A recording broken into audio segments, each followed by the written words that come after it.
వంగలపూడి అనిత గారు మాకు సాయం చేస్తానని మా వాళ్ళందరూ ఓట్లేసారమ్మా. ఓట్లేసి సాయం చేస్తానని వచ్చింది ఆవిడ. ఆ అమ్మ చేసి సాయం ఇది. కానీ మనకి సాయం చేసి బుద్ధి లేకపోయినా అన్యాయం మాత్రం చేయకూడదు కదా.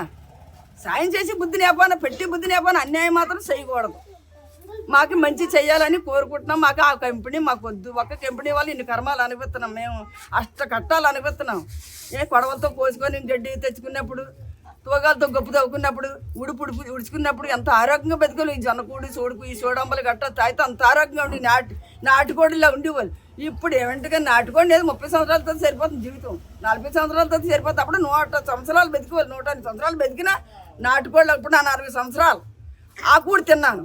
ఇప్పుడు మా పిల్లలు ఈ కూడి తిండంలో అక్కడ ముసలిలో కనపడుతున్నారు. ఏడమ్మా మరి అలాంటి కంపెనీ అలాంటి కూడి మనం తిని అన్నాళ్ళు బతకాలి. మరి 100 ఏళ్ళు ఆయుసు ఉండాలా లేదా? పిల్లలకి అందరూ బతకాలా లేదా? సృష్టి ఉండాలా లేదా? సృష్టి లేకపోతే బతికేందుకు? మీకు ఓట్లు ఎక్కడి నుంచి వస్తాయి?